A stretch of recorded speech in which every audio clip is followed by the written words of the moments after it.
carrying on the how male mediocrity and being in a male bubble. So if you have a writing team of 5 white guys, and they go, "Oh yeah, we're all brilliant, we're all the best.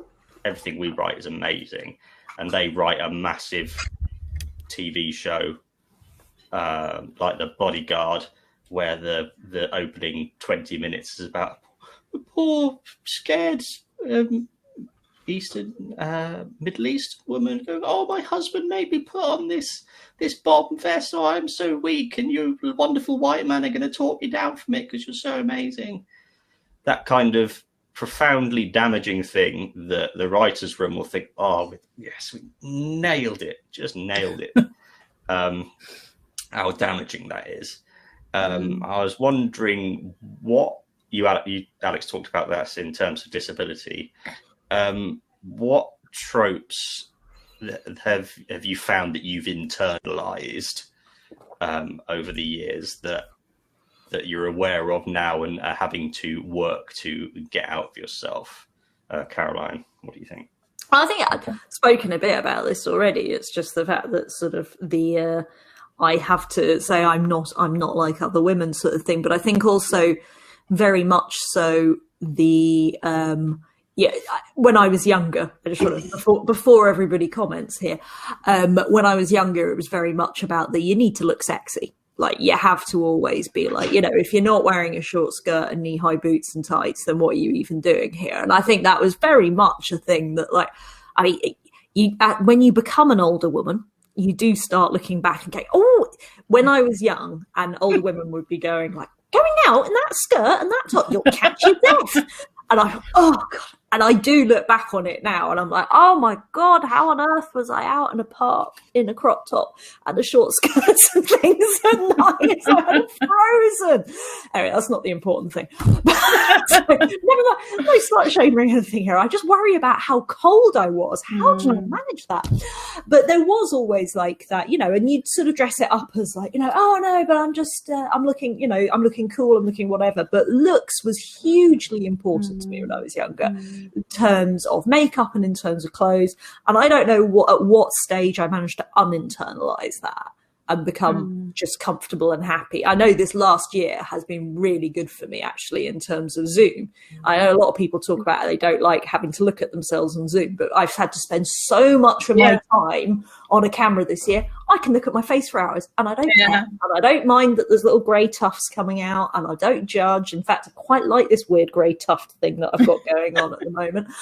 And I know that video games, more so in fact, I think, than films and TV, probably had an impact on what I thought a woman should look like. And it's so unrealistic. I mean, we've talked a lot about how huge the boobs are and how disproportionate the bodies are and stuff when we looked at Lara Croft and stuff.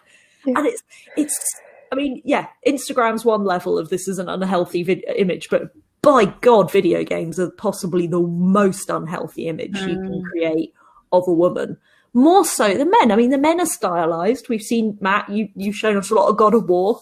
Obviously that's a slightly unrealistic ambition to want to look like what's his face sort of stuff going on.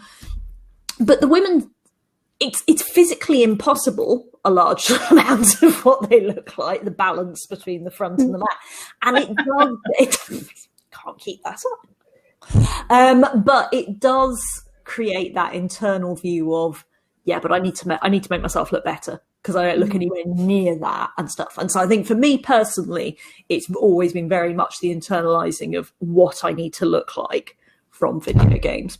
We're talking a little bit about the gaming industry side of this and about how women's bodies in games are rigged and animated and designed, because that's actually a large factor in it. Alex, what have you found that you've internalized? I'm going to repeat myself again, but I'll go more in depth. Basically, the all or nothing concept is always making me feel like I have to say yes to everything, that I have to push myself to be as much of the all as I can be all of the time. which isn't a healthy thing, I know. So for example, like I'd always say yes to doing extra jobs at work or whatever else.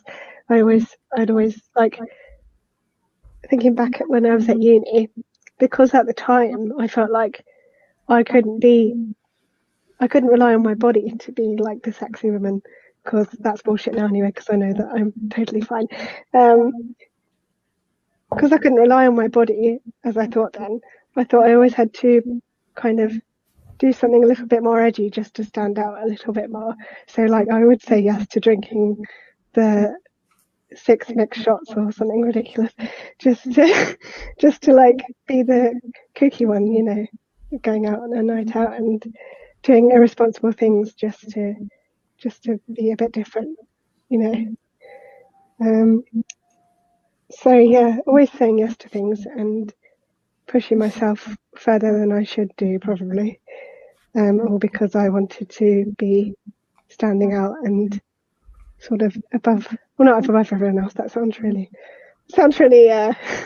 egotistical, but I think you all know what I mean, and I'm going to leave it at that. Yeah, it's like that superwoman complex, saying, well, you're either weak or you're impossibly strong. Yeah. Because the impossibly strong is perfect, you're always going to end up feeling inadequate because that's what you're taught. Jem, what have you found that you've internalized? All of that. All of everything. Your answers.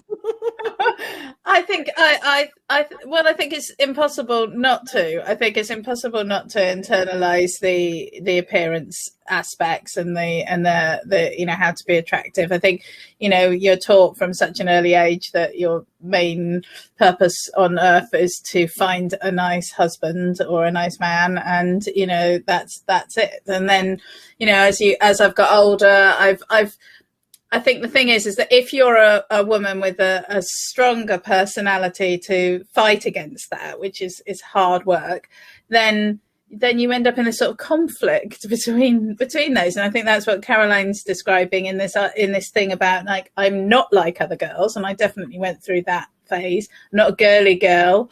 I'm not like a girl. I like to hang out with the boys, you know, and all of that. And I think, you know, it's all of those things are reinforced, but they're not just coming from games. That's coming from everything. It's coming from all of the angles, and I think that's the real issue. It is such a challenging thing. I think I had real trouble sort of walking a line between not being too threatening to the men around me, whilst at the same time wanting to kind of push that envelope, as you're describing, Alex, you know, wanting to kind of demonstrate that I could do it too. And you know, I'm not a girly girl, and I can do this. And I think, you know, I took really great pride in being a tank in my guild in World of Warcraft, and I loved doing that. But I was a female night elf, so I was tall and sexy and you know, slightly disproportionate, well, very disproportionate. But you know, when I was in my tank form, I was like a big bear. So I feel like that really kind of, actually thinking about it now, that very. Oh, Matt. It's like boring. Sorry, I was trying to click over to the chat and press that. Sorry, carry on.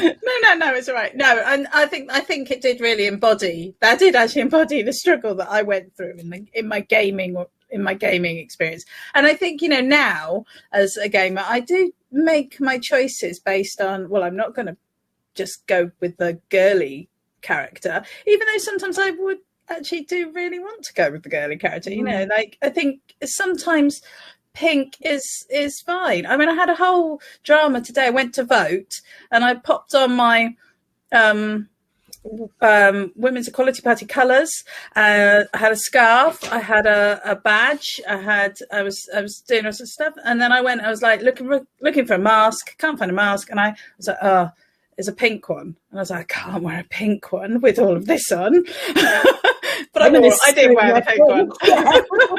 But, I don't have anything against pink, but it's just, I think, there is that conflict, and you feel that because there's so few people fighting this wave, that you're kind of there and you can't let the side down, and you can't choose the pretty character, and you can't choose the cute one, and you can't have pink bunny ears on your headphones. Not that I want those, but and I think it's a struggle, and we shouldn't have to do that. We should be able to wear those things if we want to, and not because we're told to, but because we choose to. But yeah, I think so. I think that's when I've internalized everything. It's sort of internalized, got all shaken up, and then got very confused. The patriarchy is the catastrophic enemy of authenticity, because your authentic self needs to